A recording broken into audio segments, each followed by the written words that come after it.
مجھے ایک منٹ دے دو. یہ ظاہر بات کرنے کی کیا ضرورت ہے اسے؟ جب آپ نے اسے کیا نا، جب آپ نے اسے کہا ہے کہ اصل موضوع پر گفتگو کرو تو اس نے دوسری بات کرنے کی طارق بھائی ٹائم پلیز سٹارٹ نہ کرو. اب سورۃ الحجرات شروع کرے بس.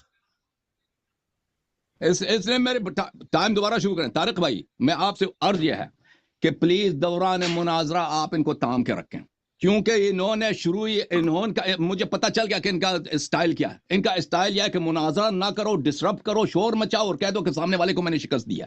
تو پلیز صاحب آپ کنٹرول کریں تاکہ علمی مناظرہ ہو. میرا آپ سے دستبستہ خواہش ہے، خواہش ہے. آپ کی بات سنوں گا، سب کو پتا ہے، سب کو پتا ہے کہ آپ کیسے آدمی ہیں. تنبل سے سنوں گا ابھی کاٹا ہے. آپ بھی اپنے آپ پر ذرا کنٹرول رکھے ذرا. جی نوری صاحب 3000 لوگ لائیو دیکھ رہے ہیں، بات کو سمجھے. بسم اللہ کر رہے ہیں. 3000 ناظرین سن رہے ہیں. دونوں کہہ رہا ہوں بھائی شروع کرو مناظرہ کے مسائل. وہ مدعی آپ علامہ صاحب اس طرح سویپنگ سٹیٹمنٹ نہ دیں. ابھی وہ کہا میں بالکل تحمل سے دلیل بات کریں گے، دلیل سے بات کریں گے. کریں گے جب مناظرہ شروع ہو گیا ہے، وہ کیوں بولیں گے جب آپ کا ٹائم شروع ہو رہا ہے؟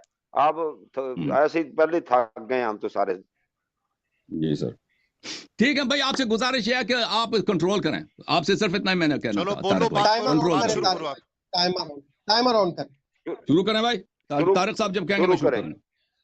شروع بسم اللہ الرحمن الرحیم. محترم ناظرین، ہمارا موضوع ہے سورہ حجرات. سورہ حجرات میں اللہ تعالیٰ نے شیخین کی مذمت کی ہے، تعریف نہیں کی ہے. کسی بھی جماعت عمریہ کے عالم نے ان آیات کے نزول کو شیخین کے مناقب میں ذکر نہیں کیا، کیونکہ بہت واضح ہے کہ اللہ تعالیٰ نے مذمت کی. انہوں نے جو عمل بجا لایا، بخاری میں، دوسرے مصادر میں، نسائی میں، ترمذی میں صحیح اسانید کے ساتھ جن کے سند پہ کوئی اشکال نہیں ہے. سنہ 9 ہجری میں وفد بنی تمیم آتا ہے رسول اللہ صلی اللہ علیہ وسلم کے پاس، اور رسول اللہ صلی اللہ علیہ وآلہ وسلم نے ابو بکر سے نہ انہوں نے کوئی مشورہ طلب کیا، نہ عمر سے کوئی مشورہ طلب کیا. یہ حکم چلاتے ہیں کہ فلان شخص کو تم نے امیر بنانا ہے، فلان شخص کو تم نے امیر بنانا ہے. اور یہ اپنی آواز بلند کرتے ہیں، چلاتے ہیں ایک دوسرے پہ، یہ تماری کرتے ہیں، اختلاف کرتے ہیں اور چلاتے ہیں. تو اللہ تعالیٰ کی جانب سے آیات نازل ہوتی ہیں. کچھ لوگوں کو اللہ تعریف کرتا ہے، کچھ لوگوں کی مذمت کرتا ہے. ابو بکر اور عمر کا شمار مذمومین میں ہے، ممدوحین میں نہیں ہے. اللہ تعالیٰ سب سے پہلے کہتا ہے یا ایھا الذین آمنوا لا تقدموا بین یدی اللہ ورسولہ، کہ ایمان والو اللہ اور رسول پہ تقدم نہ کیا کرو. انہوں نے تقدم کیا تھا نا، بغیر مشورے کے، بغیر استشارے کے مشورہ دیا اور حکم چلایا کہ فلانے کو امیر بناؤ. واتقوا اللہ، اللہ سے ڈرو، ان اللہ سمیع علیم. تو اللہ نے بتا دیا کہ ان کا فعل تقدم ہے، اور تقدم فسق ہے، تقوی کے خلاف ہے واضح طور پر، کیونکہ نبی صلی اللہ علیہ وسلم کی اتباع کرنی ہوتی ہے، اطاعت کرنی ہوتی ہے، اس کے پیچھے پیچھے چلنا ہوتا ہے. اور جو نبی صلی اللہ علیہ وسلم کے اتباع نہیں کرتا اس کا ٹھکانہ جہنم ہے، یہ بہت واضح ہے. اچھا، اس کے بعد اللہ تعالیٰ نے اور بھی بڑھا دیا مذمت کے درجات کو. فرمایا لا ترفعوا اصواتکم فوق صوت النبی صلی اللہ علیہ وسلم، اپنی آواز کو بلند نہ کیا کرو نبی صلی اللہ علیہ وسلم کی آواز پر. ولا تجہروا له بالقول، اور اس کے ساتھ جہر، آواز بلند آواز میں بات نہ کرو جیسے ایک دوسرے سے بات کرتے ہو. ان تحبط اعمالکم، اگر یہ کام کرو گے تو تمہارے اعمال حبط ہو جائیں گے. وانتم لا تشعرون، اور تمہیں پتہ بھی نہیں ہوگا، تمہیں پتہ ہو یا نہ ہو تمہارے اعمال حبط ہو جائیں گے. تو میرے محترم ناظرین، اس میں تو کوئی شک ہی نہیں ہے، کوئی اختلاف ہی نہیں ہے کہ یہ آیات کا نزول ابو بکر عمر کے لیے ہوئی ہے. ٹھیک ہے نا، اس سے پہلے بھی نازل ہوا ہے. ان کو پتہ تھا اس کے رسول اللہ صلی اللہ علیہ وسلم کے سامنے آواز بلند نہیں کرنی ہوتی. حدیبیہ کے مقام پر بخاری میں حدیث ہے، دوسرے کتب میں صحیح اسانید کے ساتھ حدیث ہے کہ جب عامر بن سہیل آئے تھے، رسول پاک عروہ ابن مسعود آئے تھے قریش کی جانب سے الچی بن کے، تو انہوں نے واپس جا کر قریش کو یہی بتایا تھا کہ میں کسریٰ کے دربار میں بھی گیا ہوں، قیصر کے دربار میں بھی گیا ہوں، نجاشی کے دربار میں بھی گیا ہوں. جو ادب صحابہ رسول صلی اللہ علیہ وآلہ وسلم اور مسلمان رسول اللہ صلی اللہ علیہ وسلم کے ساتھ رکھتے ہیں. قیصر کے دربار میں، کسرا کے دربار میں، نجاشی کے دربار میں ان بادشاہوں کے ساتھ نہیں ہوتا. ان میں سے وجوہ ادب میں سے یہی ایک بتایا تھا کہ یہ جب رسول اللہ صلی اللہ علیہ وسلم کے سامنے یہ اپنی آواز دھیمی رکھتے ہیں. کتب تاریخ میں موجود ہے کہ سہیل جب آئے تھے، سہیل ابن عمرو آئے تھے رسول پاک صلی اللہ علیہ وآلہ وسلم کے پاس حدیبیہ کے مقام پر، اس نے آواز بلند کیا تھا تو صحابہ نے اس کو کہا تھا کہ آواز دھیمی رکھو، یہاں پر رسول صلی اللہ علیہ وسلم سے بات کر رہے ہیں. تو یہ کہ آواز کو دھیمی رکھنا یہ ادب کا تقاضا ہے، احترام کا تقاضا ہے، اور آواز کو بلند کرنا یہ ترک احترام ہے. یہ جمع ان کے کتب میں، بلکہ یہ تو واضح بات ہے، پہلے سے معلوم تھا. میرے محترم ناظرین، میں آپ کو کچھ حوالے دکھا دیتا ہوں.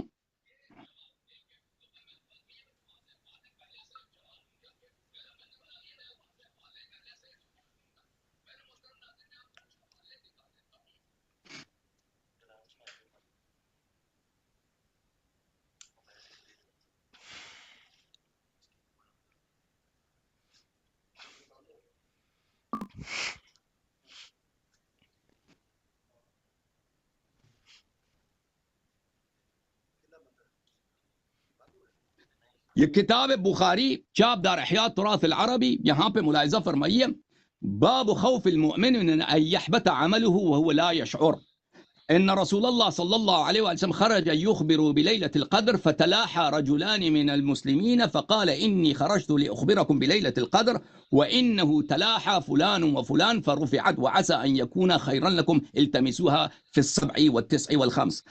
یہ آیا، یہ دیکھیں اس باب کا عنوان کیا ہے؟ من ان يحبط عمله، انسان کا عمل حبط ہو جاتا ہے. رسول اللہ صلی اللہ علیہ وآلہ وسلم ایک دفعہ آیا کہ لوگوں کو بتائے کہ شب قدر کس رات کو ہے، شب قدر کس رات کو ہے. دو صحابہ آپس میں جھگڑے کرنے لگے تو رسول اللہ صلی اللہ علیہ وآلہ وسلم نے فرمایا کہ یہ ان دونوں کی جھگڑے کی وجہ سے اب تم لوگ محروم ہو گئے ہو کہ تمہیں شب قدر اعمال کا پتہ چلے، شب قدر کیا وقت کب ہے وہ پتہ چلے. تم اس کو تلاش کرو 27ویں میں، 29ویں میں اور 25ویں میں. اچھا، اس حدیث کے ذیل میں فتح الباری میں دوسرے کتب میں کہ بخاری نے اس روایت کو یہاں پہ کیوں لایا ہے، یہاں اس روایت کو بخاری نے اس باب میں کیوں لایا. باب کا عنوان ہے حبط اعمال، حبط اعمال.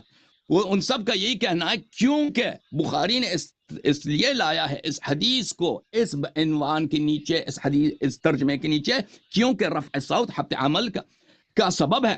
حبط عمل کیا ہے کہ سب اعمال باطل ہو جاتے ہیں انسان کے. شیخین نے آواز بلند کیا رسول اللہ صلی اللہ علیہ وسلم کے دربار میں، ان کو پتا تھا کہ آواز بلند نہیں کرنا ہے، ان کو پتا ہے کہ آواز بلند کرنا ترک احترام ہے، اور ترک احترام رسول صلی اللہ علیہ وآلہ وسلم کفر ہے کہ نہیں ہے؟ بے ادبی کرنا رسول صلی اللہ علیہ وسلم کے بارگاہ میں، اس میں تو مسلمانوں کا اجماع ہے کہ کفر ہے. آپ ان سوال کا جواب دے دیں بھائی. آپ رفع صوت کو بے احترامی نہیں سمجھتے، بے احترامی نہیں سمجھتے. تو آپ مجھے بتائیں کہ عروہ ابن مسعود نے کیوں کہا تھا کفار قریش سے کہ اتنی ادب کرتے ہیں رسول پاک صلی اللہ علیہ وآلہ وسلم کے، ان کے اصحاب کے، ان کے سامنے اپنی آواز دھیمی رکھتے ہیں. آپ بھی اگر آپ سمجھتے، اگر آپ اعتراف کرتے ہیں کہ رسول صلی اللہ علیہ وسلم کے بارگاہ میں آواز بلند کرنا یہ ان کی بے احترامی ہے، اگر بے احترامی کو مانتے ہیں تو کیا آپ بے احترامی رسول صلی اللہ علیہ وآلہ وسلم، ادب مع رسول صلی اللہ علیہ وسلم کو کفر نہیں سمجھتے ہیں؟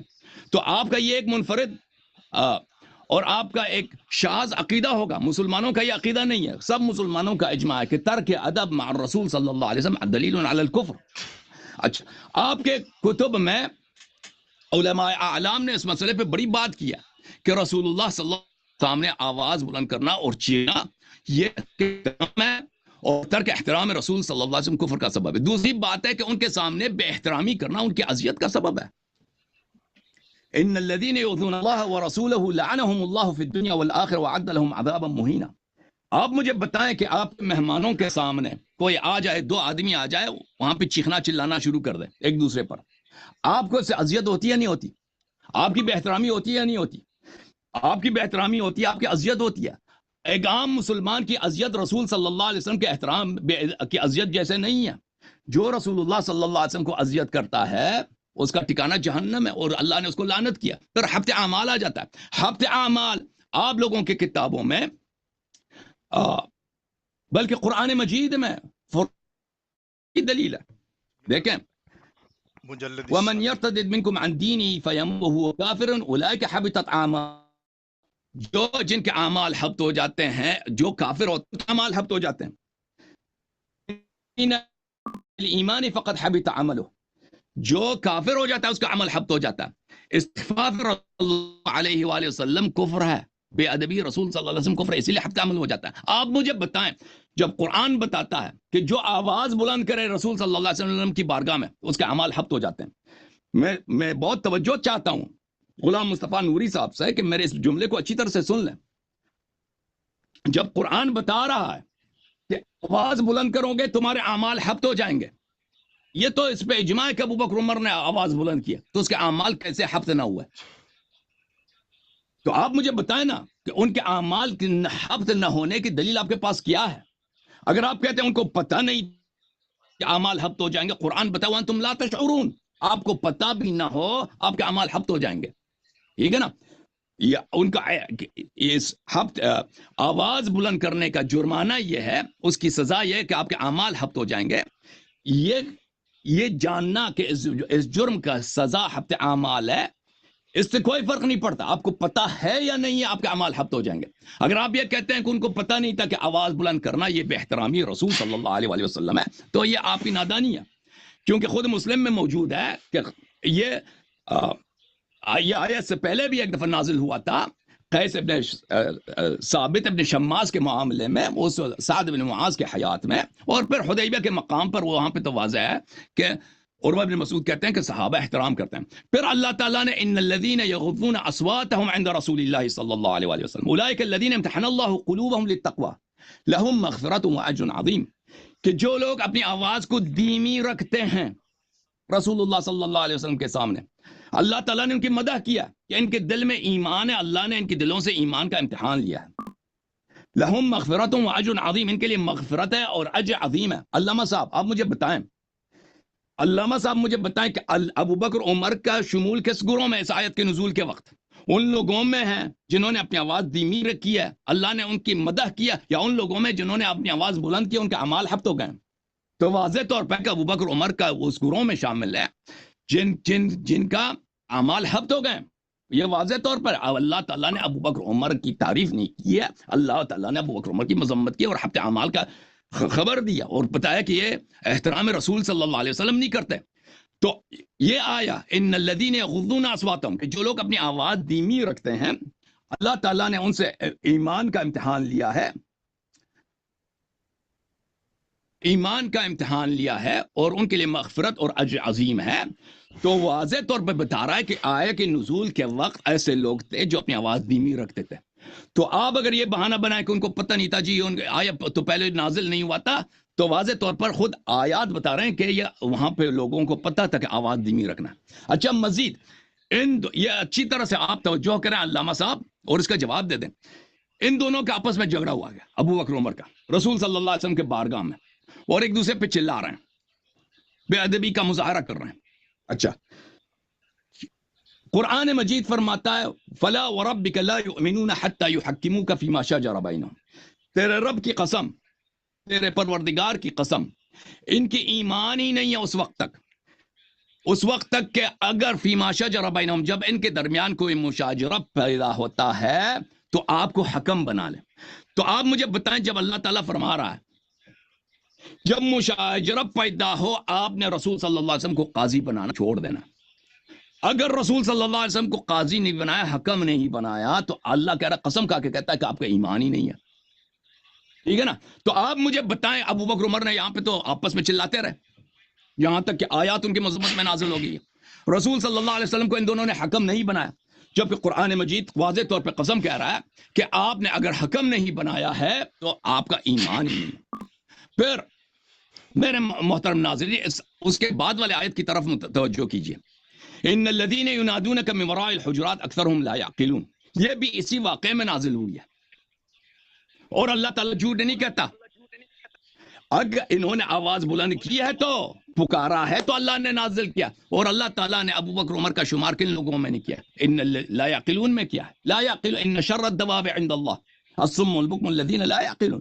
اب مجھے ایک جگہ قرآن میں دکھائیے کہ لا یعقلون کی جو صفت ہے وہ کسی مومن کے لیے استعمال ہوئی ہو، کسی ممدوح کے لیے جو قابل ستائش قابل مد ہے اس کے لیے استعمال ہوئی. ہر جگہ لا یعقلون کے جو صفت ہے ان لوگوں کے لیے جو بدترین کافر ہوتے ہیں یا بدترین منافق ہوتے ہیں ان کے لیے استعمال ہوئی ہے. یہ اللہ کے آیات ہیں، ان کے پہ ایمان اور تصدیق کرنا واجب ہے، اور اس میں کوئی نزاع ہی نہیں ہے کہ یہ ابو بکر عمر کے متعلق نازل ہیں. اچھا میرے محترم ناظرین، تو یہاں پر میں اپنی گفتگو کا دوبارہ سمیٹ لیتا ہوں. انہوں نے تقدم کیا رسول صلی اللہ علیہ وسلم پر. تقدم فسق ہے، تولی واجب ہے، اتباع واجب ہے، تولی حرام ہے. تقدم نہ صرف فسق ہے بلکہ کفر ہے. آواز بلند کیا، عدم احترام رسول صلی اللہ علیہ وسلم کفر ہے. اذیت رسول صلی اللہ علیہ وسلم کفر ہے. حبط اعمال ان پہ لاگو ہوتا ہے، حبط اعمال کفار کے لیے ہوتا ہے. متعدد طرق سے کا کفر ثابت ہو گیا. ان کے بعد اللہ تعالیٰ نے مدح کیا ہے ان جو لوگ آواز دھیمی رکھتے ہیں اللہ نے ان کے دلوں میں ایمان کا امتحان لیا، ان کے لیے مغفرت و اجر عظیم ہے. اللہ نے بتا دیا کہ ان کے لیے نہ اجر عظیم ہے، نہ مغفرت، نہ ان کے دلوں میں ایمان ہے. بلکہ بتائے یہ وہ ہیں جو احترام رسول صلی اللہ علیہ وسلم نہیں کرتے، کیسے مسلمان ہو سکتے ہیں، کیسے مومن ہو سکتے ہیں؟ ان کے تو اعمال ہی ہفت ہو گئے. پھر اللہ تعالیٰ نے بتا دیا کہ ان کا شمار کن لوگوں میں، ان الذین ینادونک من وراء الحجرات اکثرهم لا یعقلون، ان لوگوں کے لیے کہ ان شر الدواب عند اللہ الصم البکم الذین لا. ترین مذمت ہے ہی نہیں قرآن میں جو ابو بکر عمر کے لیے نازل ہوئی ہے. ٹھیک ہے نا. پھر میرے محترم ناظرین، انہوں نے رسول اللہ صلی اللہ علیہ وسلم کو حکم نہیں بنایا. آپس میں جھگڑا کرنے کے بجائے رسالت پناہ صلی اللہ علیہ وسلم کی حکمت سے، علم نبوت سے، ہدایت ربانی سے استفادہ کرتے. فلا وربک لا یؤمنون حتی یحکموک فیما شجر بینہم. رسول صلی اللہ علیہ وسلم کو حکم نہیں بنایا. اللہ نے قسم کھا کے کہہ دیا کہ مشاجرہ میں جو رسول کو حکم نہیں بناتا وہ مومن مسلمان ہے ہی نہیں. وقت ختم. جی علامہ نوری صاحب آپ کا وقت شروع کرتا ہوں. نحمدہ ونصلی علی رسولہ الکریم وعلی آلہ واصحابہ اجمعین. اما بعد، اعوذ باللہ من الشیطان الرجیم، بسم اللہ الرحمن الرحیم. محترم معزز سامعین و ناظرین، آپ نے حسن اللہ یاری کی تقریر سنی. میں واضح کروں گا کہ حسن اللہ یاری نے بہت سی خیانتیں کی، ترجمہ غلط کیا، تشریح غلط کی. حسن اللہ یاری کی یہی عیاری ہے کہ یہ ترجمہ غلط کرتا ہے اور تشریحات غلط کرتا ہے. ایک بات اس نے یہ کہی کہ اس میں اختلاف نہیں ہے کہ یہ آیات شیخین کریمین رضی اللہ تعالی عنہما کے بارے میں نازل ہوئی ہیں. کہتا ہے اس میں اختلاف نہیں ہے. کتنا بڑا جھوٹ اس نے بولا ہے. یہ میرے سامنے یہ تفسیر کمی پڑی ہے، اس کا صفحہ نمبر 656 ہے. یہ کہتا ہے کہ اس میں اختلاف نہیں ہے. یہ دیکھو، یہ سب سے پہلے یہ تفسیر کمی صفحہ نمبر 656 یہ کہتا ہے نازلت فی وفد بنی تمیم، یہ وفد بنی تمیم کے بارے میں نازل ہوئی. کانو اذا قادموا علی رسول اللہ صلی اللہ تعالی وسلم، جب وہ نبی پاک کی بارگاہ میں حاضر ہوئے، وقفوا علی باب حجراتہ فنادوا یا محمد، حضور علیہ الصلوۃ والسلام کے حجرہ مبارک کے باہر کھڑے ہو کر انہوں نے حضور کو ندا کی، یا محمد صلی اللہ تعالی وسلم اخرج الینا، حضور ہماری طرف تشریف لائیں. وَكَانُوا اِذَا خَرَجَ رسول اللہ صلی اللہ علیہ وسلم تَقَدَّمُوهُ فِي الْمَشْيِ، جب رسول اللہ صلی اللہ تعالی علیہ وسلم ان کی پاس تشریف لائے، تقدموا فی المشی، وہ حضور سے آگے چلتے تھے، تقدم کرتے تھے. وَكَانُوا اِذَا تَقَلَّمُوا رَفَعُوا أَصْوَاتَهُمْ فَوْقَ صَوْتِهِ، یہ قبیلہ بنی تمیم والے نبی پاک صلی اللہ تعالی علیہ وسلم جب کلام فرماتے تھے تو حضور علیہ الصلوۃ والسلام کی آواز مبارک پر یہ اپنی آواز کو بلند کرتے تھے. یہ قبیلہ بنی تمیم والے اپنی آواز کو بلند کرتے تھے، حضور سے آگے چلتے تھے، تقدم کرتے تھے. وَيَقُولُونَ یا محمد یا محمد ما تقولو فی قضا فی قضا، اے محمد صلی اللہ علیہ وسلم آپ اس بارے میں کیا کہتے ہیں، اس بارے میں کیا کہتے ہیں. کما یکلمون بعضهم بعضا، جس طرح بعض کے ساتھ کلام کرتے ہیں، یہ حضور علیہ السلام کے ساتھ اس طرح کلام کرتے تھے کہ آپ کی تفسیر قمی والا یہ کہتا ہے، مستند معتبر آپ کی کتاب ہے، میں امید کرتا ہوں کہ آپ اس کتاب کا انکار نہیں کریں گے. وہ کہتا ہے کہ یہ آیت بنی تمیم کے بارے نازل ہوئی. کیا مطلب؟ کہ بنی تمیم والے حضور علیہ الصلوۃ والسلام کی آواز مبارک سے اونچی آواز میں کلام کرتے تھے. ایک نبی پاک علیہ السلام جب چلتے تھے تو یہ حضور سے آگے چلتے تھے، تقدم کرتے تھے. آپ کا قمی والا کہتا ہے فَأَنزَلَ اللَّهُ، اللہ تعالیٰ نے یہ آیت نازل کی، یا ایھا الذین آمنوا لا تقدموا بین یدی اللہ ورسولہ، یا ایھا الذین آمنوا لا ترفعوا اصواتکم فوق صوت النبی ولا تجہروا له بالقول کجہر بعضکم لبعض ان تحبط اعمالکم وانتم لا تشعرون، الی قولہ ان الذین ینادونک من وراء الحجرات وهم بنو تمیم، وهم بنو تمیم. یہ آیات بنو تمیم کے بارے میں نازل ہوئی ہیں. آپ کا قمی والا کہتا ہے انہوں نے نبی پاک علیہ السلام پر تقدم بھی کیا، نبی پاک علیہ السلام پر آواز بھی بلند کی، اور نبی پاک علیہ السلام کے حجرہ مبارک کے باہر کھڑے ہو کر انہوں نے زور زور سے حضور کو ندائیں بھی کی. تو یہ آیات اللہ نے بنی تمیم کے بارے میں نازل کی ہیں، شیخین کے بارے میں نازل نہیں کی. آپ کا جو پوائنٹ ہے میں وہ انشاءاللہ تعالی اس پر ایڈریس کروں گا، فکر نہ کریں آپ. تو آپ کا تفسیر قمی والا کہتا ہے، آپ کا یہ کہنا کہ اس میں اختلاف نہیں، میں نے آپ کا جھوٹ واضح کر دیا. یہ تفسیر صافی دینا چاہیے. اچھا، یہ جناب آپ کی تفسیر صافی ہے، یہ میرے پاس ہے تفسیر صافی الجزء الثالث من المجلد الثانی، اس کا صفحہ ہے 588. آپ کا یہ تفسیر صافی والا کاشانی کہتا ہے نازلت فی بنی تمیم. یہ نہیں کہا کہ نازلت فی ابی بکرن، نازلت فی ابی بکرن و عمرہ، یہ نہیں کہا. یہ کہتا نازلت فی بنی تمیم کانو اذا قادموا علی رسول اللہ صلی اللہ علیہ وسلم، جب حضور کی بارگاہ میں آئے تھے، حجرے کے باہر کھڑے ہو کر وہ گفتگو کر رہے تھے، زور زور سے کہتے تھے اے محمد صلی اللہ علیہ وسلم باہر تشریف لائیے. جب حضور باہر تشریف لائے تقدموہ فی المشی، انہوں نے حضور پر تقدم کیا چلنے میں، بولنے میں. آپ کے مفسرین کہتے ہیں فانزل اللہ، اللہ نے ان آیات کو نازل کیا. آپ کہتے ہیں اختلاف نہیں ہے، آپ کا قمی والا آپ کی بات ماننے کے لیے تیار نہیں، فیض کشانی آپ کی بات ماننے کے لیے تیار نہیں ہے. اور آپ کا فیض کشانی کہتا ہے وفی الجامع وفی الجوامع، جو آپ کی تفسیر ہے جوامع الجامع پڑھی ہے میرے پاس، میں اس کی عبارت بھی پڑھ سکتا ہوں. وہ کہتا ہے ان ابن عباس، عبداللہ بن عباس رضی اللہ تعالی عنہ، جو کہ نبی پاک صلی اللہ تعالی علیہ وآلہ وسلم کے چچا زاد ہیں، حضور علیہ السلام نے جنہیں سینہ اقدس سے لگا کر فیض عطا فرمایا، وہ ابن عباس رضی اللہ تعالیٰ عنہ فرماتے ہیں. طارق صاحب اس پوائنٹ کو ذرا نوٹ کرے. ابن عباس صحابی فرماتے ہیں نازلت فی ثابت ابن قیس، یہ آیت ثابت بن قیس کے بارے میں نازل ہوئی.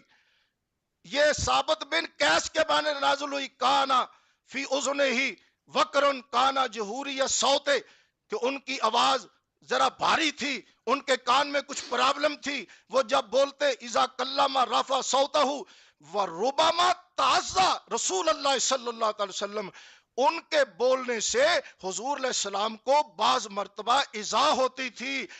آپ کہتے ہیں یہ آیات شیخین کریمین کے بارے نازل ہوئی. آپ کا فیض کشانی، آپ کا مفسر کہتا ہے ابن عباس رضی اللہ عنہ سے تفسیر بیان کرتا ہے کہ یہ آیت بنی تمیم کے بارے میں نازل ہوئی. یہ آیت ثابت بن قیس کے بارے میں نازل ہوئی، شیخین کریمین کا انہوں نے نام تک نہیں لیا. آپ کہتے ہیں اس میں اختلاف نہیں ہے، یہ آپ نے بالکل غلط بات کی ہے. ان غلط باتوں کی وجہ سے آپ لوگوں کے سامنے یہ سارا پلندہ جو ہے نا وہ پھیلاتے ہیں. اور حضرت ابن عباس رضی اللہ تعالیٰ عنہ صحابی رسول وہ فرماتے ہیں کہ یہ آیت ثابت بن قیس کے بارے میں نازل ہوئی.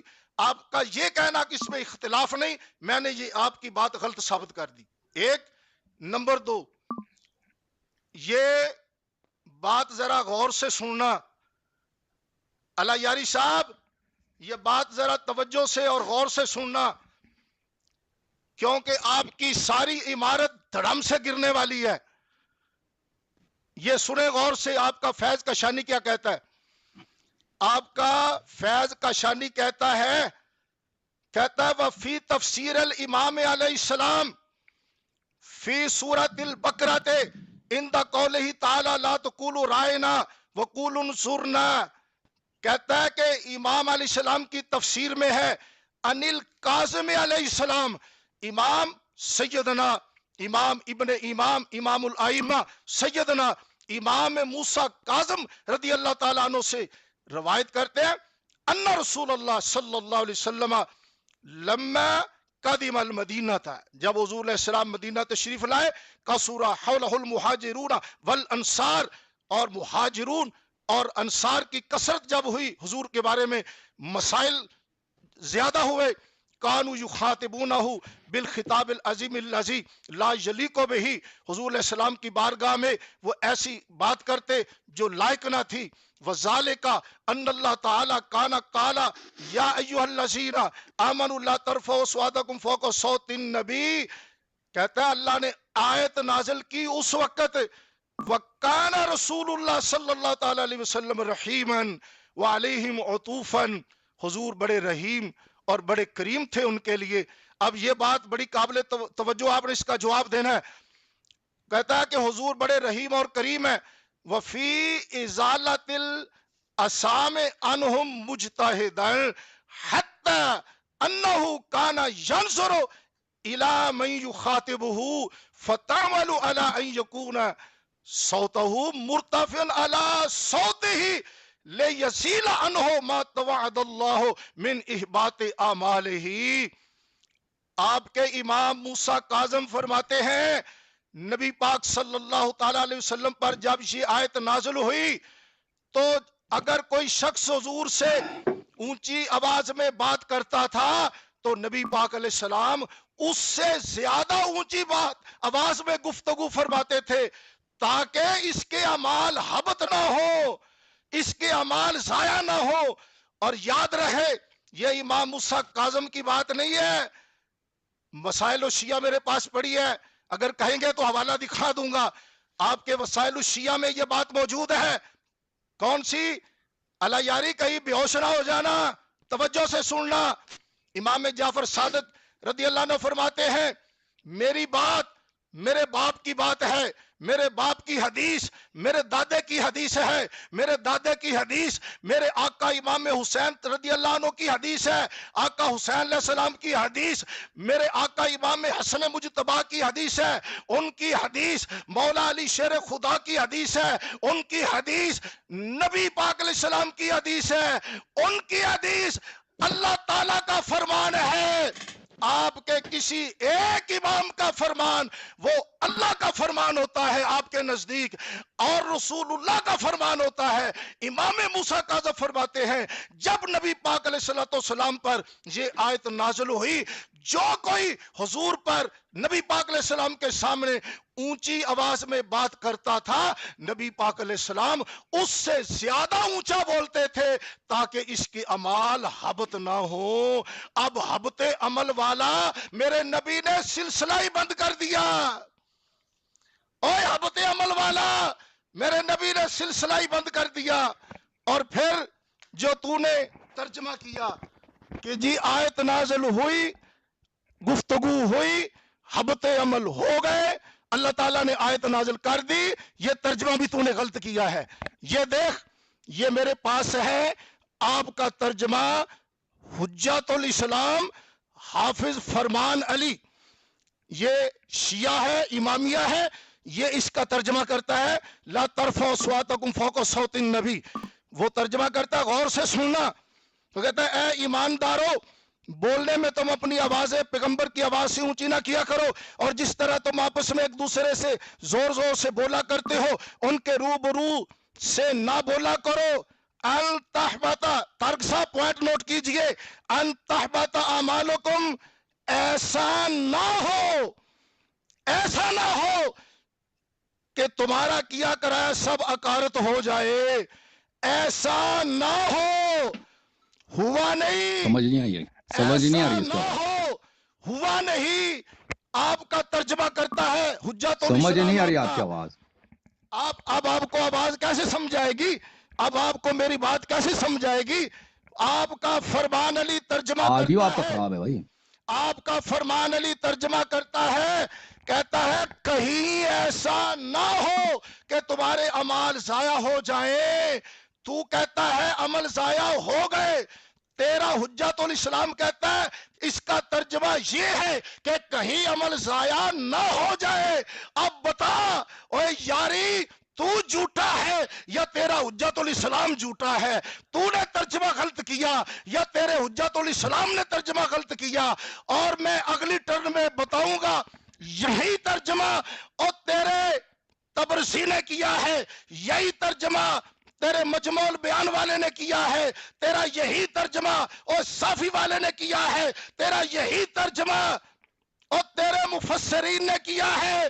کہیں ایسا نہ ہو کہ تمہارے اعمال ضائع ہو جائیں، ہوئے نہیں، کہیں ہو نہ جائے، اور جب ہوئے ہی نہیں، حبت اعمال والی بات ہی ختم ہو گئی، تو تیرا حکم کفر غلط ثابت ہوا شیخین کریمین پر، اور یہ حکم کفر تیری طرف لوٹ گیا۔ اور اللہ قرآن مجید میں فرماتا ہے صراحتاً، واضح طور پر اللہ فرماتا ہے، اللہ تعالیٰ نے قرآن مجید میں واضح طور پر فرمایا ان اللہ لا یہدی، ان اللہ لا یضل قوما بعد اذ ٹائم ختم ہو گیا، ہداہم۔ چلو اگلی بارش اگر کہیں تو میں آیت پوری کر لوں۔ ٹائم ختم ہو گیا، ٹائم اگلی باری کر لیجئے گا۔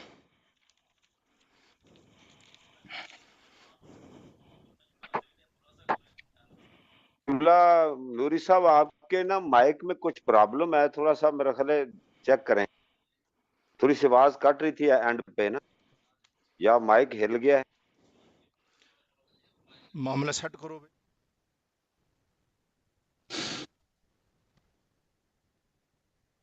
جی حسن اللہ کریں جی انشاءاللہ ناظرین سامعین دیکھیں گے کہ یہ ترجمے غلط کرتا ہے، میں نے ترجمہ اس کا غلط ثابت کر دیا۔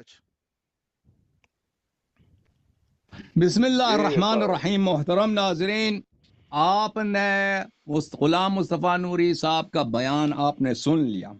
انہوں نے ادعا کیا ہے کہ یہ آیات ہے کہ ابو بکر اور عمر نازل نہیں ہوئے بلکہ میں نازل ہوئے.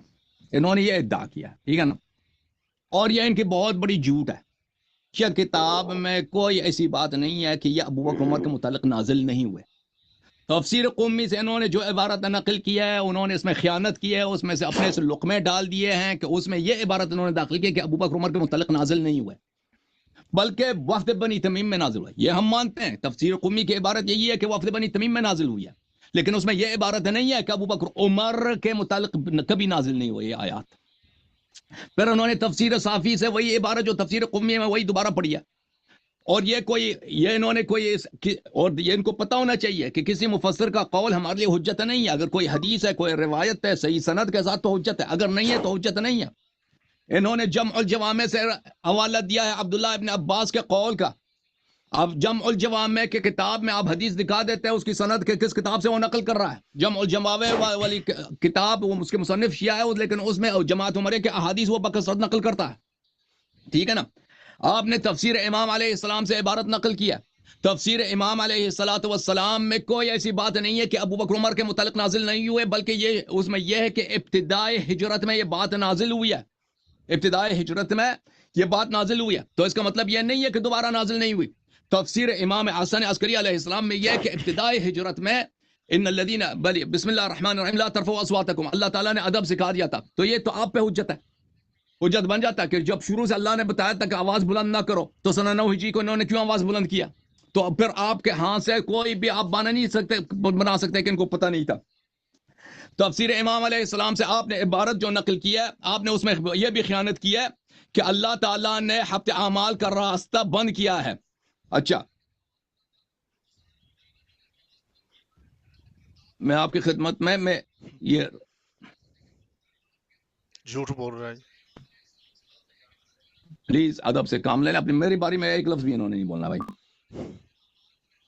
جی حضرت آپ خاموشی سے ذرا سنیں، تحمل سے سنیں پلیز، پھر جواب دے تفسیر دیجیے۔ امام عسکری علیہ السلام میں عبارت دیکھیں میرے محترم ناظرین، یہ ہے کہ ایک دفعہ ایک اعرابی آیا، حتى ان رجلا اعرابيا ناداه يوما وهو خلف حائط بصوت جهوري يا محمد فاجابه بارفع من صوته يريد ان لا يعثم الاعرابي بارتفاع صوته، کہ ایک اعرابی نے بلند آواز سے پکارا ہے تو رسول اللہ صلی اللہ علیہ وسلم نے اس کو بلند آواز سے جواب دیا۔ اعرابی کہتے ہیں وہ جو ابھی مسلمان ہوئے ہیں ان کو ادب نہیں ہے، ٹھیک ہے نا، اور یہ روایت آپ کے کتب میں بھی موجود ہے، یہ کتاب ہے معالم السنن شرح سنن ابی داود، اسی اعرابی والی حدیث کو نقل کرنے کے بعد کہ ایک اعرابی بصوت جہوری یا محمد فاجابه على نحو ذلك، اس کے بعد کہتے ہیں کہ رسول اللہ صلی اللہ علیہ وسلم نے صفحہ نمبر 62 ہے اپنی آواز اس لیے بلند کی ہے تاکہ اس کا عمل حبط نہ ہو۔ تو یہ تو آپ پہ حجت ہے نا کہ اگر رسول صلی اللہ علیہ وسلم کسی کو نادان سمجھتے تھے اور یہ پتہ ہوتا تھا کہ یہ بے احترامی کی وجہ سے نہیں کہتا، اپنی آواز بلند کرتا ہے، تو اپنی آواز بلند کرتے تھے تاکہ اس کا عمل حبط نہ ہو جائے۔ ابو بکر عمر کے لیے تو یہ نہیں کیا نا، آپ مجھے کسی کتاب میں دکھائیں کہ ابو بکر عمر نے جب چلایا ہے، آواز بلند کی ہیں، چیخیں ماری ہیں وفد بنی تمیم کے واقعے میں، تو رسول صلی اللہ علیہ وسلم نے آواز بلند کیا تاکہ ان کا اعمال حبط نہ ہو جائیں۔ دیکھیں اعرابی کے لیے رسول اللہ صلی اللہ علیہ وسلم کے دل میں اس کو نجات دینے کی محبت ہے، ان کو نجات دلائے، اپنی آواز بلند کی ہے، کیونکہ اعرابی نے جو پکارا تھا اس کی عادت ہے، وہ ایسے قومی غیر مہذب ہے، وحشی قوم ہے، ٹھیک ہے نا۔ ابو بکر عمر کے لیے تو نہیں کیا پیغمبر صلی اللہ علیہ وسلم، ان کے تو اعمال حبط ہو گئے۔ اچھا یہ کوئی حدیث پیش نہیں کر سکے کہ یہ جو روایت ہے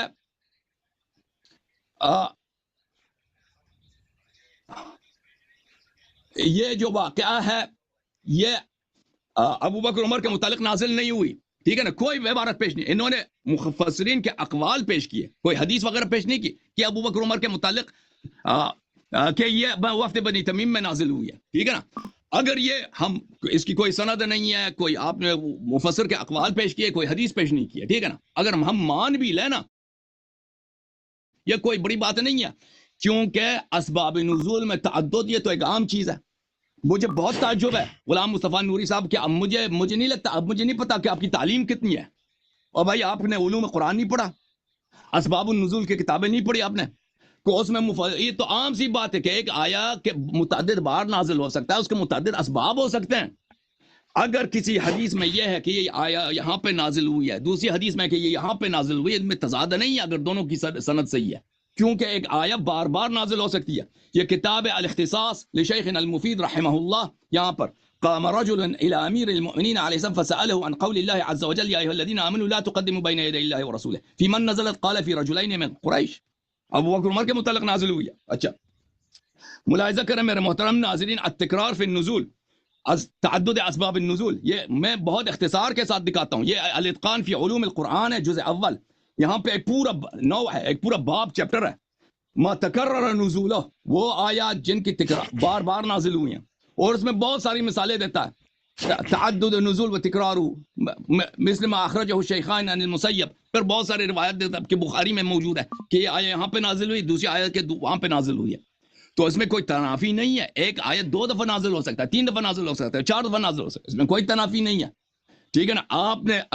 آپ نے کوئی شیعہ حدیث نہیں دکھائی، غلام مصطفیٰ صاحب، چالاکی کرنا، یہ لوگ عوام لوگوں کے کو دھوکہ دینا، فریب دینا، یہ آپ اپنی مسجد میں کر سکتے ہیں، میرے پروگرام میں نہیں کر سکتے کہ یہ شیعہ کتاب میں تو لکھا ہے وفد بنی تمیم میں نازل، جی ہاں وفد بنی تمیم میں نازل ہوئی ہے، ہم انکار نہیں کرتے، لیکن ابو بکر عمر کے مذمت میں بھی نازل ہوئی ہے، ٹھیک ہے نا، اور ابو بکر عمر کے مذمت میں وفد بنی تمیم ہی کے واقعے میں نازل ہوئی ہے، اور اگر صحیح حدیث موجود ہے فریقین کے پاس کہ ابو بکر عمر کے متعلق نازل ہوئی ہے، اور فریقین کے پاس یہ بھی روایت ہے کہ بنی وہ تمیم میں نازل ہوئی. اس میں کوئی تضاد نہیں ہے. ملاحظہ کرنا میرے محترم ناظرین، یہ کتاب سنن النسائی چاپ مؤسسۃ الرسالہ جلد نمبر 5 صفحہ نمبر 401 حدیث نمبر 5903. یہاں پہ یہ کہ یہ آیہ نمبر 1 سے لے کر آیہ نمبر 5 تک ارتفعت اصواتہما، ابو بکر عمر کی جو لڑائی ہوگی آپس میں اسی واقعے میں نازل ہوئی ہے. ٹھیک ہے نا. چالاکی کرنا یہ آپ کا سیرہ ہے، لیکن الحمدللہ رب العالمین یہ جب صحیح حدیث آپ کے کتاب میں موجود ہے، ہماری کتاب میں موجود ہے کہ ابو بکر عمر کے متعلق نازل ہوئی ہے، تب پھر آپ اس سے جان نہیں بچا سکتے. تعدد نزول، اسباب نزول ہو سکتے ہیں، اور لوگوں نے بھی بدتمیزی کی، ان کے مذمت میں بھی نازل ہوئی ہے. ہاں، لیکن ہمارا یہاں پہ گفتگو ابو بکر عمر کے متعلق ہے. اچھا، اب میرے محترم ناظرین، میں آپ کی خدمت میں وہ دلائل دکھا دیتا ہوں کہ رفع الصوت، اس میں تو تقدم ہے نبی صلی اللہ علیہ وسلم پہ. رفع الصوت ہے، کسی کا اس نے جواب نہیں دیا. بھائی آپ انکار کرتے ہیں کہ ابو بکر عمر نے آواز بلند کی ہے؟ وہ آپ کے کتابوں میں صحیح سند کے ساتھ موجود ہے. کس یا کتاب میں موجود ہے کہ ابو بکر عمر نے آواز بلند نہیں کیا؟ آپ نے تو کوئی حدیث نہیں دکھایا کہ ابو بکر عمر نے آواز بلند نہیں کیا. وہ آپ کی کتابوں میں صحیح سند کے ساتھ موجود ہے کہ ابو بکر عمر نے آواز بلند کی. دیکھو، یہ کتاب تعظیم و قدر الصلاح لابی نصر المروزی، چاپ مدینہ المنورہ، صفحہ سنہ 406 میں چھپی ہے. نہاہم ان یرفعوا اصواتهم فوق صوت النبی صلی اللہ علیہ وآلہ وعلم ان ذلك یحبط اعمالهم. اللہ تعالیٰ نے منع کیا کہ آواز بلند نہ کرو، اور فرمایا ہے کہ یہ سبب حبط عمل ہے. یہ آپ چالاکی کر رہے ہیں نا. کہتے ہیں اللہ نے تو قرآن میں کہا کہ کہیں ایسا نہ ہو کہ آپ کے اعمال حبط نہ ہو جائیں.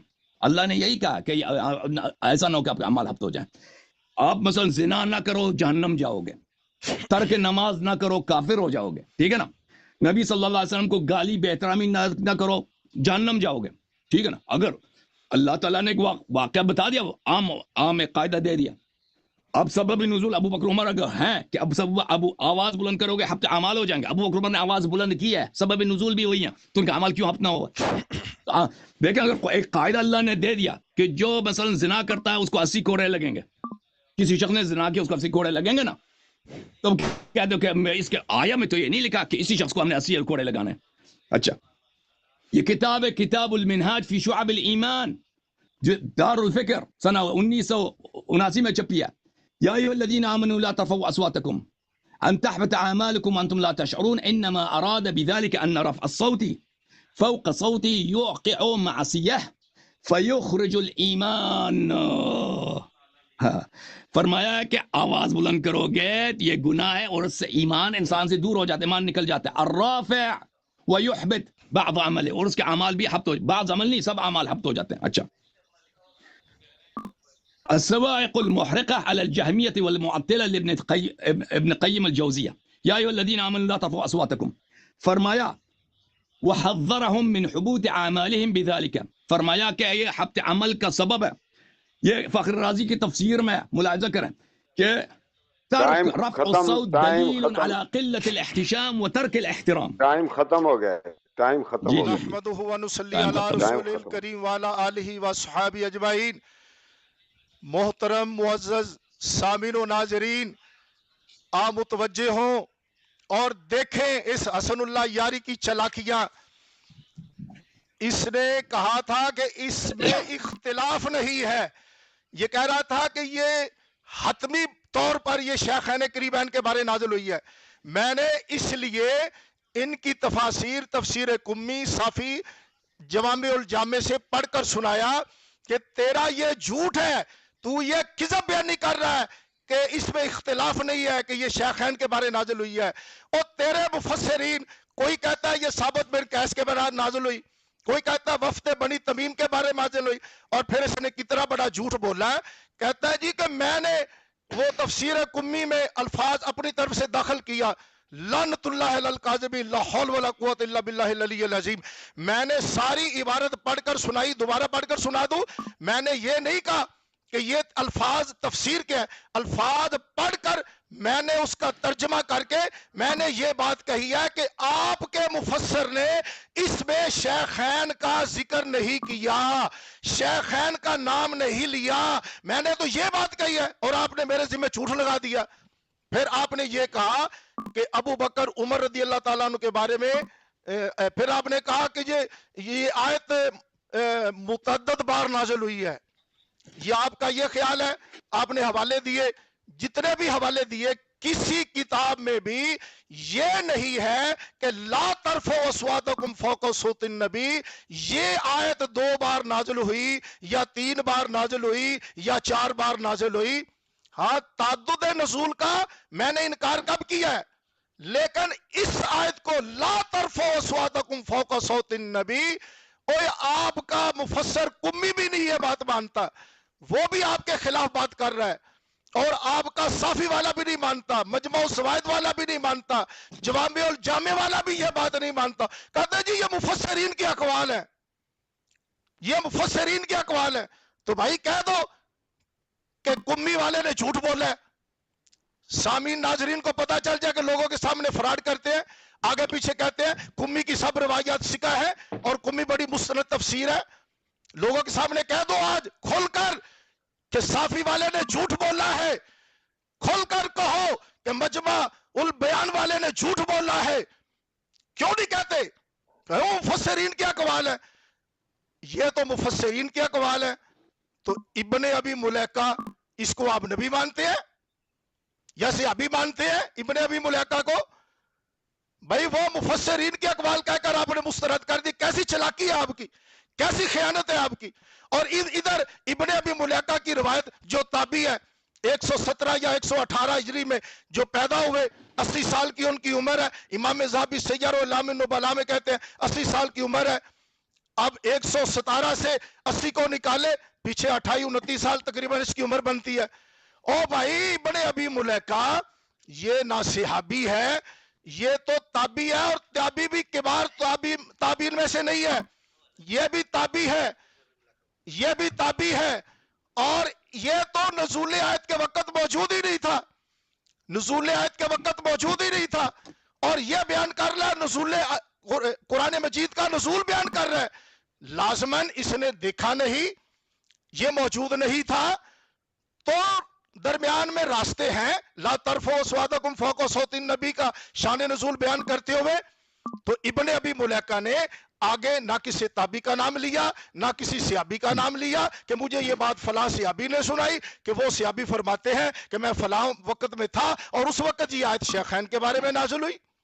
ادھر مفسرین کے اقوال کہہ کر مسترد کرتے ہو، اور ادھر ابن ابی ملیکہ جو ایک تابعی ہے اس کی بات پر آپ معاذ اللہ شیخین کریمین کے دشمن بنے ہوئے ہیں. پیمانہ ایک رکھے نا. اگر ادھر ابن ابی ملیکہ کی بات کو بنیاد بنا کر اعتراض کرتے ہو، شیخین کریمین کے ایمان کو ہدف تنقید بناتے ہو، اور ادھر دیکھ، اوے اللہ یاری ادھر دیکھ، اوے بات سنے گا تو جواب دے گا نا، پھر کہے گا میں نے اچھی طرح سنا نہیں ہے. بات ادھر دیکھ، بات کو سنے گا تو جواب دے گا نا. پھر اس نے کہا یہ آیت متعدد بار نازل ہوئی ہے. اور میرے بھائی مجھے حوالہ تو دے، کس نے کہا ہے کہ یہ آیت 2 بار نازل ہوئی ہے یا 3 بار نازل ہوئی ہے؟ اچھا اس پر کوئی ایک حدیث مرفوع سنا دے مجھے کہ نبی پاک علیہ السلام نے فرمایا ہو کہ یہ آیت 2 بار نازل ہوئی ہے، یا کسی صحابی نے فرمایا ہو کہ یہ آیت 2 بار نازل ہوئی ہے. کہتا جی وہ مسلم میں ہے کہ مسلم شریف میں یہ حدیث ہے. بھائی اس میں کیا ہے کہ یہ آیت 2 بار نازل ہوئی ہے؟ وہ تیرا استدلال ہے جی کہ سعد بن معاذ رضی اللہ عنہ کا وصال کیونکہ 5 ہجری کو ہوا ہے، اور نبی پاک علیہ السلام نے حضرت سعد بن معاذ کو فرمایا تھا کہ اے معاذ ثابت بن قیس کیوں نہیں آتا؟ تو سعد بن معاذ گئے اور انہوں نے جا کے حضور علیہ السلام کا پیغام دیا کہ بھی تو اہل جنت سے ہے. تو اس سے تیرا استدلال کرنا کہ یہ آیت 2 بار نازل ہوئی ہے. او اللہ یاری میں پھر کہہ رہا ہوں ادھر دیکھ. اور یار یہ دیکھتا کیوں نہیں یہ بندہ؟ یار پھر کہے گا میں نے بات نہیں سنی اس کی. میں تیرے پوائنٹ کو سنا کان سے جاتا آنکھ سے نہیں جاتا. میں تیرے پوائنٹ کو ایڈریس کر رہا ہوں تاکہ تیرا یہ تماشا ختم کر دوں آج. ادھر دیکھ، توجہ کر محترم سامعین ناظرین، عوام الناس، علماء، سبھی سننے والے توجہ کریں کہ یہ شخص کیسے فراڈ کرتا ہے. اب مسلم شریف کی حدیث اس نے پوری نہیں پڑھی. ہائے ہائے، وہ پوری پڑھتا تو تیرا جھوٹ ظاہر ہو جاتا نا.